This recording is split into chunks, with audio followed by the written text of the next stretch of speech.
다시 사도행전 본문으로 돌아와서 올해 마지막까지 사도행전을 끝내도록 하겠습니다. 오늘날 정치적인 여러 혼란함 가운데 우리는 놓여 있습니다. 물론 안정적이었을 때가 언제냐라고 하면 쉽게 생각나지 않을 정도로 언제나 우리의 상황들은 참 녹록치 않고 또 경제적인 형편은 어려움 가운데 있는 것이 매일의 우리의 삶의 현장인 것 같습니다. 그러다 보니까 저마다의 가진 정치 이념을 가지고 또 서로를 대항하면서 누가 옳은지, 누가 이 나라를 온전히 일으킬 수 있는지 저마다의 생각을 가지고 오히려 갈등하고 분열하는 그런 시대를 우리는 보게 되지요. 심지어는 교회 안에서조차 저마다의 정치적인 성향을 가지고 교회 안에 분열을 일으키는 그런 모습들을 보게도 됩니다. 우리가 각 그 정당이 가지고 있는 나름의 이념들이 있습니다. 그리고 그들이 추구하려고 하는 나름의 가치들이 있습니다. 성도가 귀한 존재인 이유는 우리는 질그릇같이 참 연약한 존재이지만 우리 안에 보배 되신 예수 그리스도가 오셨기 때문에 우리 성도는 참 귀한 존재가 되는 것입니다. 그런데 질그릇을 담은 그 보배를 담은 질그릇이 귀한 것인데 그렇다고 해서 질그릇이 늘 귀한 것은 아니지요. 보배가 아니라 배설물을 담았다고 하면 그것은 귀한 존재라고 할 수 없을 것입니다. 이와 같이 어떠한 정치적인 이념과 또 이 정당이 가지고 있는 많은 가치들 속에서 그들 가운데 성경적인 가치가 있는 것도 있지만 때로는 반성경적인 가치를 가진 그런 모습을 보이기도 합니다. 이런 것들이 모든 인간의 정당 속에서는 혼재되어 있습니다. 거기에서 각자가 귀하게 여기는 가치를 가지고 그래도 이것이 낫다, 그래도 이것이 낫다라고 서로가 주장하는 것일 뿐이지 그것을 담아내고 있는 그 그릇, 그 제도, 이념 자체가 모두 다 선한 것은 아니라는 것을 우리는 인정해야 할 것입니다. 그것이 이 세상의 한계입니다. 그래서 우리는 이런 다양한 그런 이념의 세상 속에서 적어도 그리스도인으로서 우리가 놓치지 말아야 할 것은 무엇인지를 두 가지를 통해서 함께 살펴보고자 합니다. 먼저는 결국 우리는 사랑해야 한다는 것을 잊어서는 안 됩니다. 우리는 결국 사랑해야 합니다. 오늘 본문에 보면 베스도 총독이 등장하지요.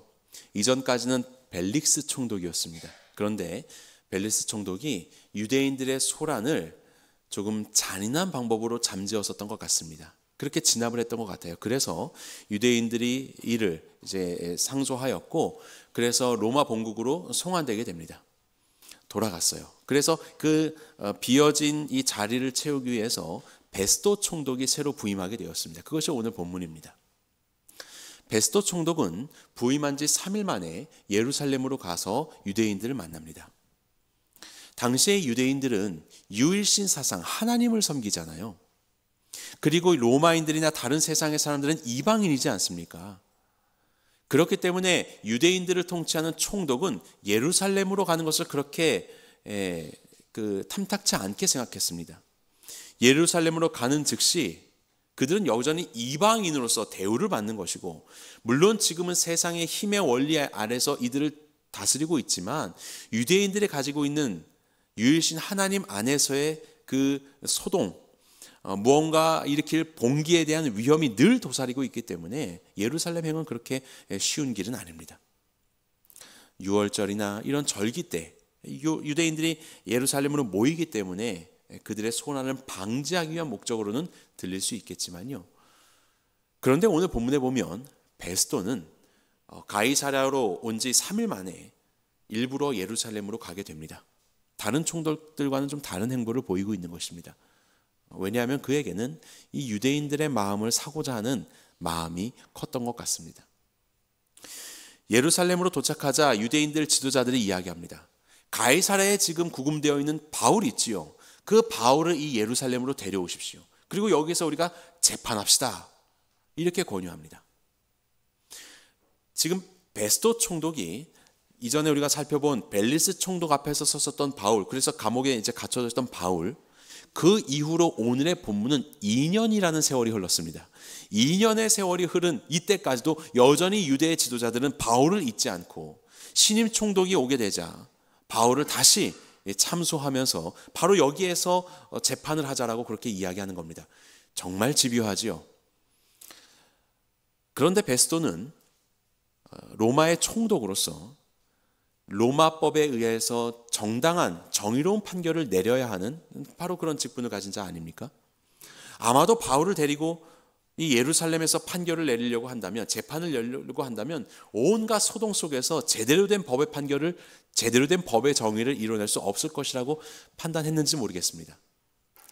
그들은 유대의 지도자들의 요구를 그는 거부하고 가이사랴에서 재판할 것이다. 너희들이 가이사랴로 와라. 이렇게 이야기를 합니다. 사실은 이들은 사람들을 매복시켜서 바울이 오는 도중에 살해하려고 했는데 이 계획이 이제 무산되게 되는 것이에요. 그리고 나서 이제 시간이 흘러서 가이사랴에서 재판이 열리게 되고 감옥 속에 2년 동안 가둬 있었던 바울이 드디어 세상빛을 보면서 밖으로 나오고 오늘의 이야기가 시작이 되는 것입니다. 베스도도 아마 알고 있었던 것 같습니다. 바울은 이와 같은 대우를 받아야 할 죄가 없습니다.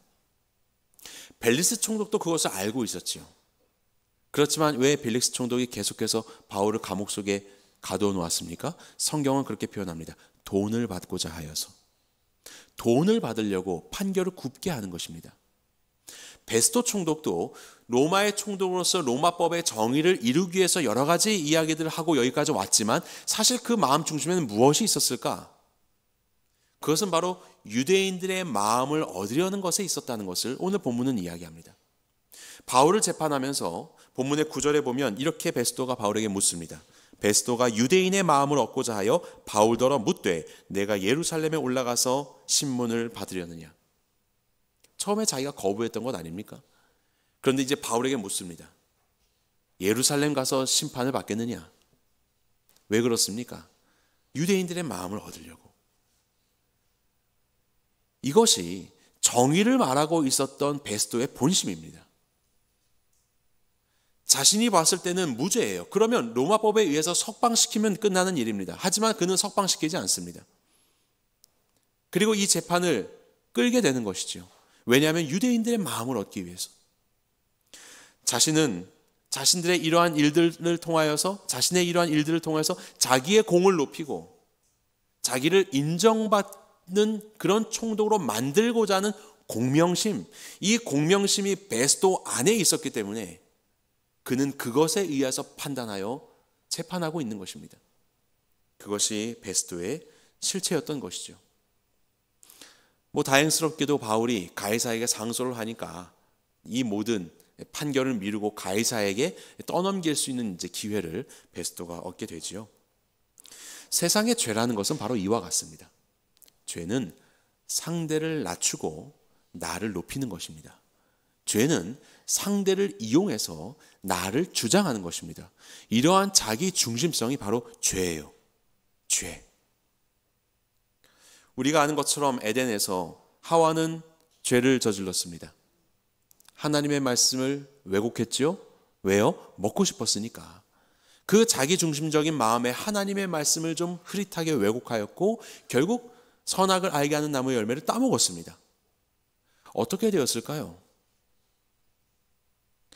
하와가 먹은 이후에 그의 처지에 대해서는 잘 설명해 주지 않고 있지만 나중에 아담도 먹게 한 이후에 그들은 눈이 밝아져서 서로의 수치를 보게 되고 하나님을 떠나게 됐다는 것을 보면서 선악을 알게 하는 나무의 열매를 처음 먹었을 때 아마 하와의 상태도 그렇게 좋지는 않았을 것이라고 생각합니다. 눈이 밝아지고 자신의 실체를, 자신의 벗음을 살피게 되고 수치감에, 죄책감에 아마 사로잡히지 않았을까? 그랬던 하와가 어떻게 합니까? 자기만 먹는 것이 아니라 아담에게도 주어서 먹게 합니다. 이것이 죄입니다. 나 홀로만 이 수치 속에서 머무르지 않고 너도 함께 타락하게 함으로 내가 괜찮은 존재, 우리가 다 같이 그렇게 됨으로 인하여서 그냥 괜찮은 존재처럼 여겨지고자 하는 그런 모습들, 사실 이런 모습들은 우리의 삶에서 얼마나 많이 발견됩니까? 나만 그럴 수 없다. 함께 그것이 범죄하게 되고 그러므로 인해서 괜찮은 것처럼 여겨지고자 하는 그런 마음들, 그런 삶의 모습들이 오늘날 우리의 삶에서도 얼마나 많이 벌어지나요? 그들의 자녀인 가인과 아벨은 어떻습니까? 하나님께서 아벨의 제사를 받으셨고 가인의 제사는 받지 않으셨습니다. 그러자 가인이 어떡합니까? 우리의 합리적인 생각으로는 아벨에게 가서 어떻게 하여야 이 제사를 하나님이 받으시지? 라고 묻고 배워서 함께 받아들여지는 자가 되면 됩니다. 그런데 가인은 그것을 선택하지 않죠. 자신은 받아지지 않았고 받아진 자가 있을 때 그 받아진 자를 살해함으로 인하여서 자신의 욕망을 채우려고 하는 것입니다. 받아들여진 자가 없는 세상, 그렇기 때문에 자신은 받아들여지지 않은 자가 되지 않은 것과도 같은 그런 세상을 만들어버리는 것입니다. 이것이 바로 죄의 모습이에요. 상대를 이용하여서 자기를 높이고 자기를 정당화하려고 하는 바로 그런 모습들이 바로 죄의 모습이에요. 신약시대 때 오면 바리새인들은 어떻습니까? 그들 또한 하나님의 말씀을 이용해서 자기 자신들을 높였던 자였죠. 회당에서 높은 자리에 앉기를 기뻐하고 시장에서 사람들을 문안하는 것을 기뻐하면서 그렇게 자기의 존재를 채우려고 하는 그런 공명심, 이것이 바로 바리새인들의 중심이었습니다. 이러한 죄인들, 이러한 죄의 요소의 특징 중에 하나는 무엇인지 아십니까? 책임을 전가하는 겁니다. 아담에게 물으셨죠? 너 왜 먹었어? 하니까 뭐라고 합니까? 내가 잘못해서 먹었습니까? 아니요. 저 여자가 나에게 주어서 먹었습니다.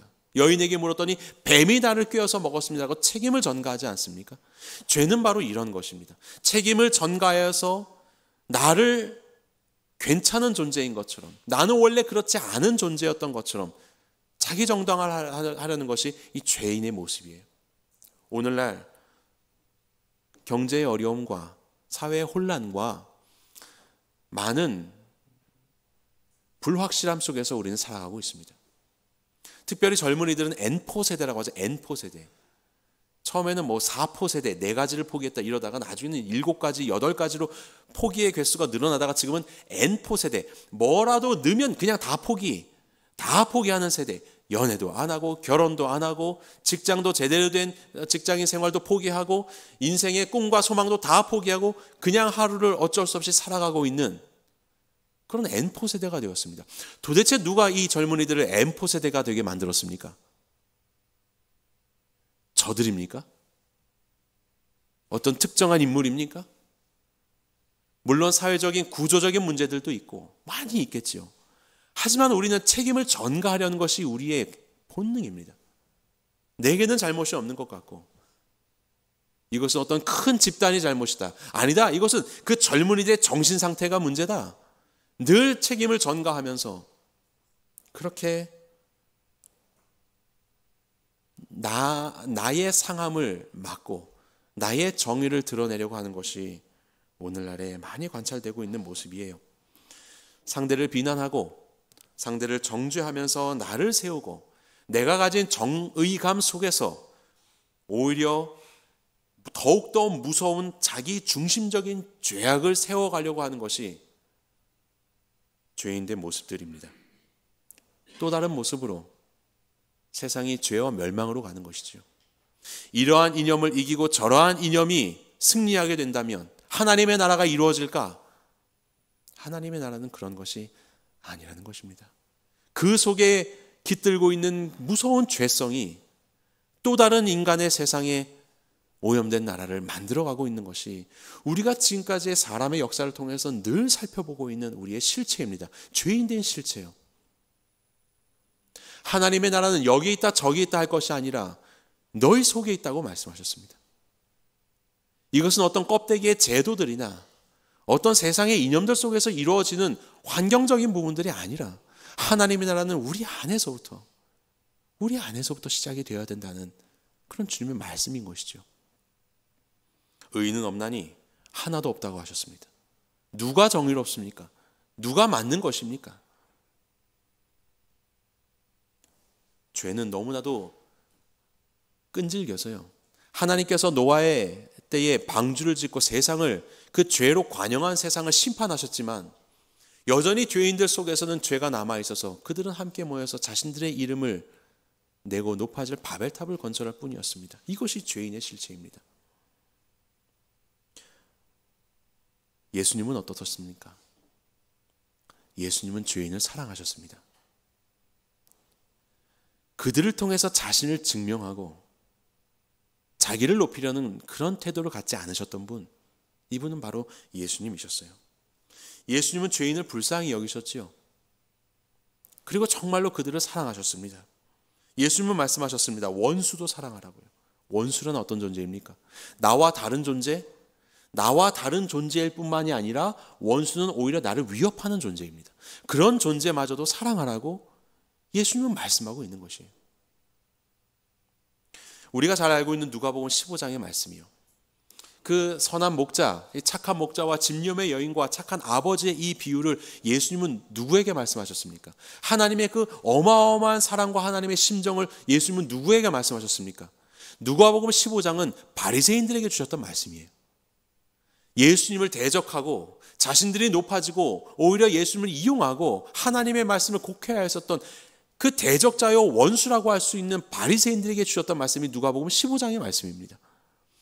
온 세상의 그리스도인들이 외우고 있는 요한복음 3장 16절, 하나님께서 세상을 이처럼 사랑하사 독생자를 주셨다는 이 귀한 말씀, 이 말씀을 누구에게 주신 말씀인지 아십니까? 요한복음 3장 16절도 바리새인에게 주셨던 말씀이에요. 예수님을 찾아온 바리새인에게. 예수님은 이토록 그를 대적하였고 그를 죽이고자 하는 원수라고도 할 수 있는 바리새인들을 사랑하셨고 예수님은 언제나 바리새인들을 환영하셨습니다. 이것이 바로 예수님이 우리에게 보여주는 모습이에요. 정말 우리의 대적은 누구입니까?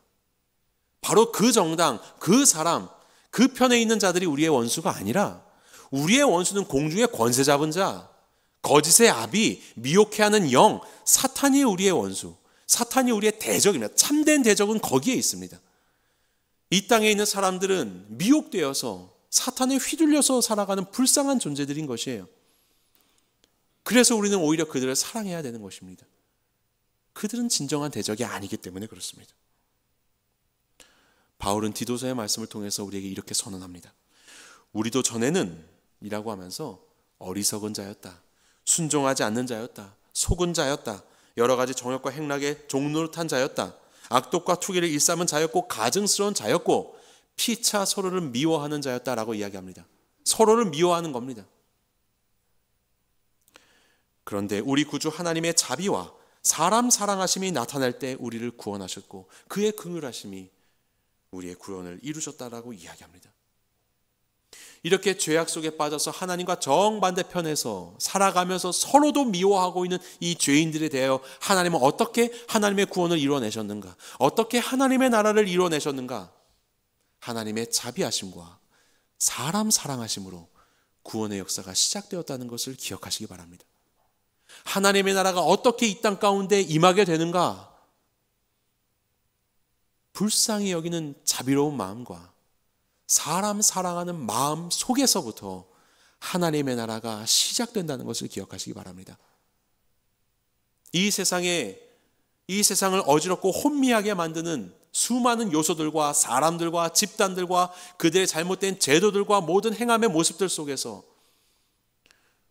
우리는 그들을 비난하고 정죄하고 그들을 없애는 그러한 삶의 태도가 아니라 그들도 구원받아야 하는 나와 똑같은 죄인이라는 것을 알고 저들을 사랑하고 그들을 불쌍히 여기는 마음 속에서부터 하나님의 나라가 시작된다는 것. 바로 우리는 이것을 기억해야 합니다. 바울은 골로새서에서 이와 같이 말합니다. 누가 누구에게 불만이 있거든 서로 용납하여 피차 용서하라고 합니다. 여기서 불만은 그냥 불만족만을 말하는 것이 아니라 비난, 블레임, 막 비난하고 저주하고 이런 것들도 함께 포함하는 단어입니다. 그렇게 서로를 비난하려는 그런 상황들이 우리 안에 있을 수 있지만 용납하여 용서하며 주께서 너희를 용서하신 것 같이 그리하고 이 모든 것 위에 사랑을 더하라. 이는 온전하게 매는 띠니라 라고 말합니다. 옷을 입을 때도 띠를 매지 않으면 다 펄렁거려서 이게 입은 것이 벗은 건지 바람 솔솔 다 들어오는 것이죠. 짐을 쌀 때 온전히 띠를 매지 않으면 열심히 가다 보면 나중에 다 떨어져 가지고 보자기만 남게 되는 허무한 일이 되는 것이죠. 우리가 사랑으로서 이것을 결국 사랑으로서 이것을 매지 않으면 우리가 말하고 있는 모든 정치적인 이념이나 우리가 말하는 신념들이나 세상에서의 제도들이나 우리가 행하는 모든 행함이 다 이루어졌다 할지라도 알고 보니까 아무것도 없는, 알고 보니까 그냥 세상의 죄인의 또 다른 나라에 불과한, 정의를 세운다고 하지만 결국 자기중심성 속에서 바른 판결을 하지 못하고 있는 죄악된 모습의 또 다른 자로서 그냥 남아있는 벨렉스나 베스도처럼 사람의 세상도 마찬가지입니다. 사랑으로 온전히 띠를 매지 않으면 거기에는 하나님의 나라가 시작조차 하지 않았으니 어떠한 모습 속에서도 그 안에 하나님의 나라는 발견되지가 않는 것입니다. 실패한 것입니다. 그래서 골로새서는 우리에게 말하고 있는 것이에요. 모든 것 위에 사랑을 더하라고요. 모든 것 위에 너희가 생각하는 그 수많은 다양함들과 차이점들 위에 결국 사랑을 더하라고요. 그러면 내가 가진 그 생각과 제도 통해서 하나님 나라가 이루어지는 것이 아니라 그 사랑을 통해서 하나님 나라가 시작되는 것입니다. 온전하게 매는 띠는 바로 사랑이다. 우리는 이 앞에 서야 하는 것이에요. 무엇 때문에 여러분들은 그렇게 열정을 가지십니까? 무엇 때문에 그렇게 열심으로 이 세상을 향하여서 말하며 살아가고 계십니까? 비난과 정죄와 저주보다는 사랑하시기 바랍니다. 죄는 상대를 통해서 나를 세우는 것이라고 말씀드렸지만 사랑은 오히려 나를 통해서 상대를 살리고 상대를 높입니다. 중세에 가장 영향력 있는 신학자 중에 하나였던 토마스 아퀴나스는 사랑에 대해서 이렇게 정의합니다. 사랑은 타인의 선을 바라는 것이다. 다른 이들의 선을 바라는 것, 이것이 사랑이다. 그들의 참된 행복, 그들의 참된 복락, 그들의 참된 하나님 나라에 이루어지는 그 참된 복을 알게 하게 하는 것이 진정한 사랑이라고 그렇게 토마스 아퀴나스는 이야기하였습니다. 정말 상대가 잘 되기를 바라는가? 정말 그들이 잘 되기를 바라는 마음에서 우리는 그와 같이 언행을 하고 있는가? 우리는 이것을 돌아보아야 합니다. 시국이 혼란하다 보면 심지어 교회 안에서조차 많은 정치적인 말들이 오고 가지요. 하지만 나와 다른 생각을 가진 이들에 대해서 비난하는 말은 자제하시기 바랍니다. 그들이 아무리 잘못하고 아무리 연약한 모습을 보이고 그런다 할지라도 그들은 우리와 똑같은 하나님의 형상대로 지음받은 귀한 존재들입니다. 구원받아야 할 존재들입니다. 우리는 그것을 알고 사람을 귀히 여길 수 있어야 되는 것이고 이 모든 것들의 진정한 대적인 사탄, 그것을 대적하며 예수님도 사탄아 너는 나를 넘어지게 하는 자로다 나에게서 떠나가라라고 말씀하셨지. 그에게 휘둘렸던 바리새인들은 언제나 맞이하시면서 주의 귀한 진리를 증거해 주지 않으셨습니까? 이 사랑의 마음이 우리 안에 있어야 합니다. 서로를 불쌍히 여기는 마음, 이것을 가지십시오. 그리고 포기하지 않고 끝까지 잘 되기를 바라는 사랑의 마음을 가지시는 우리 모두가 되길 간절히 소망합니다. 두 번째로 우리가 가져야 할 자세는 결국 겸손해야 한다는 것입니다. 우리는 겸손해야 합니다. 바울은 2년 동안이나 감옥에서 구류되어 있습니다. 그전에는 1차, 2차, 3차 전도 여행을 통해서 얼마나 넓은 세상 속에서 하나님의 말씀을 증거하며 살았습니까? 그런데 이제는 감옥에 갇혔는데 잠시도 아니라 2년 동안이나 갇혀 있는 것이에요. 그 마음이 얼마나 답답했을까요? 도대체 이 예루살렘 교회는 뭐 하고 있는 거야? 내가 이방 교회들에게서 헌금 받아가지고 그 어려움을 돌봤는데 도대체 나를 위해서 좀 뭐라도 해야 되는 거 아니야? 좀 이 총독의 집무실에 와서 나를 위해서 좀 뭐라도 해야 되는 거 아니야? 무슨 일이 2년 동안 있었는지 아무 일도 성경은 기록하지 않고 있습니다. 이후에 로마로 이제 가서 로마에서도 감옥에서 약 2년 동안 구류하게 되거든요. 그때에는 그래도 편지를 씁니다. 에베소서, 빌립보서, 골로새서, 빌레몬서, 옥중서신이라고 하는데 교회를 돌보고 그것에 이제 편지를 쓰는 그 바울이 나오는데 지금의 이 가이사랴에서의 감금되어 있는 2년 동안은 아무것도 없습니다. 아무 기록이 없습니다. 아마 바울의 마음이 어땠을까 이런 생각을 좀 하게 되는데요. 도대체 이렇게 돌아가는 상황들과 이런 지체되는 시간표 속에서 하나님의 나라는 어떻게 확정되어 가는가? 지금 하루라도 빨리 나아가서 주님의 복음을 증거하고 결혼할 틈도 없잖아요. 결혼할 틈도 없이 얼른 가서 주의 복음을 증거해서 예수님 오심을 맞이해야 되는 게 그리스도인의 사명이라고 생각했었던 자가 바울인데 2년 동안이나 이렇게 감옥 속에 있다니요. 근데요, 바울은 이제 재판에 오게 되고 그가 행하는 모든 일들을 보면요, 정말 이 모든 큰 배를 하나님께 맡겼던 것 같습니다. 불평하고 불만하고 그런 내용들에 막 편지를 써내고 하는 것이 아니라, 비록 내가 생각하는 시간과 내가 생각하는 모습과는 조금 달라도 하나님은 역시 일하고 계신다라는 더욱더 크신 하나님을 신뢰했던 것 같습니다. 그에게는 불평과 불만의 모습이 하나도 없습니다. 여전히 하나님이 주시는 그 사명을 가지고 가이사에게 상소하여서 임금들 앞에 하나님의 복음을 증거하는 이방인의 사도로 삼으셨던 예수님의 말씀을 그대로 따라가며 그 길을 걷고 있는 바울의 모습을 우리는 살펴보게 됩니다. 구약성경에 보면 다윗이 등장합니다. 그는 하나님을 참 사랑했었던 자였습니다.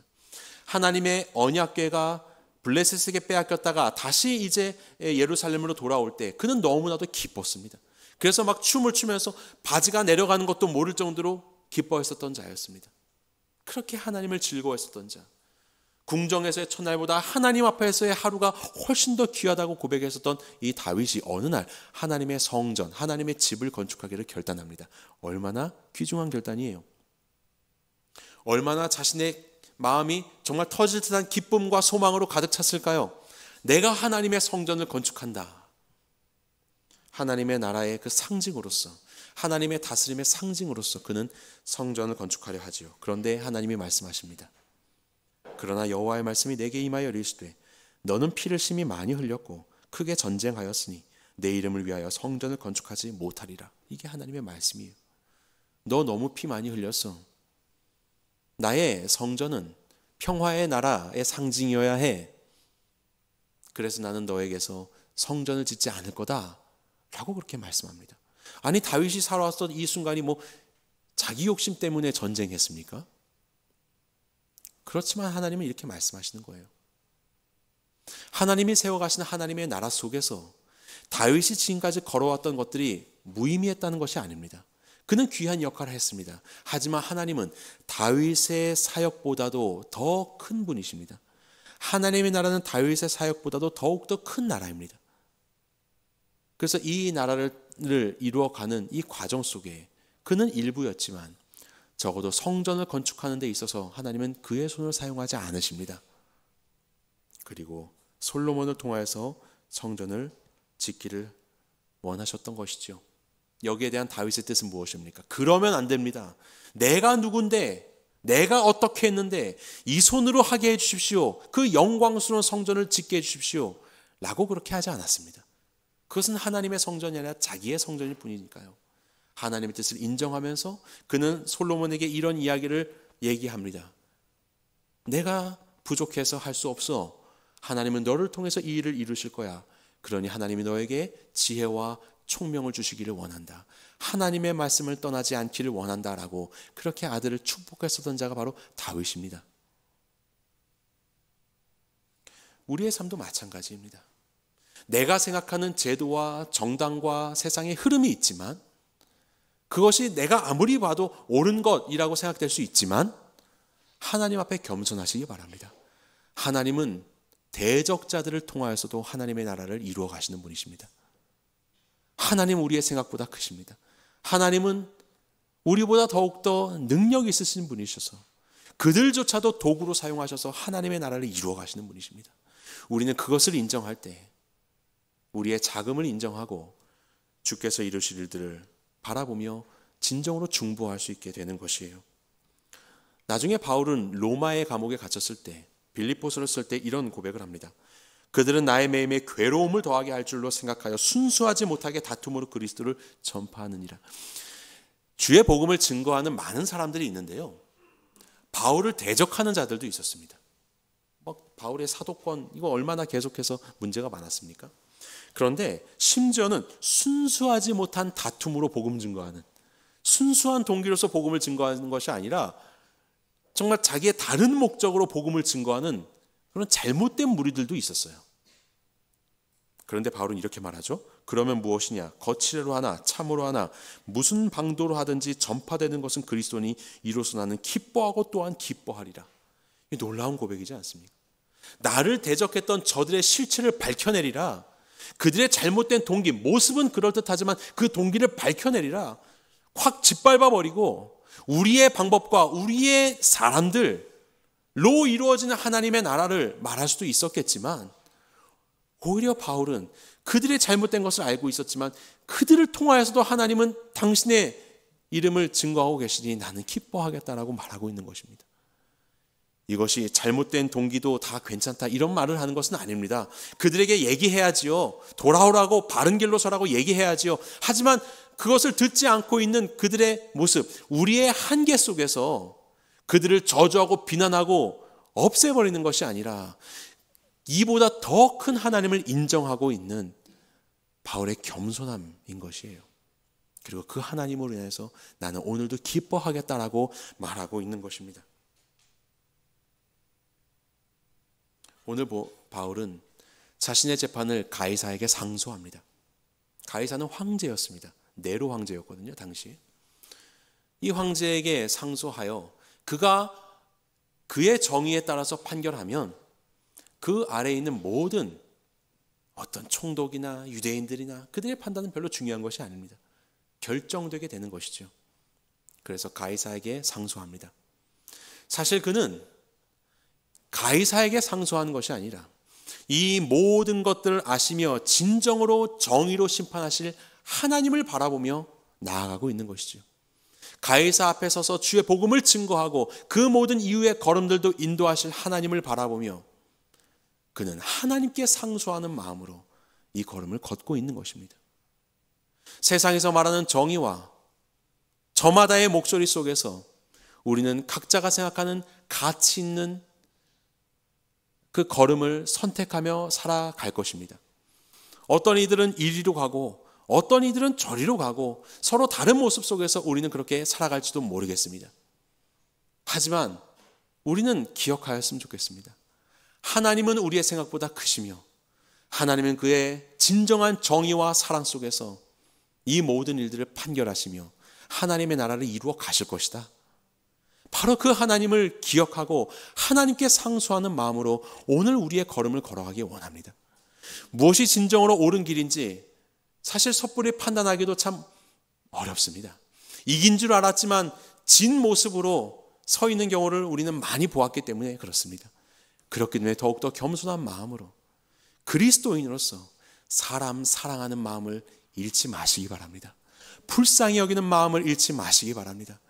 그리고 우리의 생각보다 크신 하나님의 역사를 기억하며 모든 어려움 때라도 그보다 더 크신 하나님의 나라를 이루어 가실 하나님을 신뢰하시며 오늘의 걸음을 평안함 속에서 하나님을 향한 소망 속에서 사랑 속에서 겸손함 속에서 살아가시는 새누리의 모든 성도님들 되시기를 주님의 이름으로 간절히 축원합니다.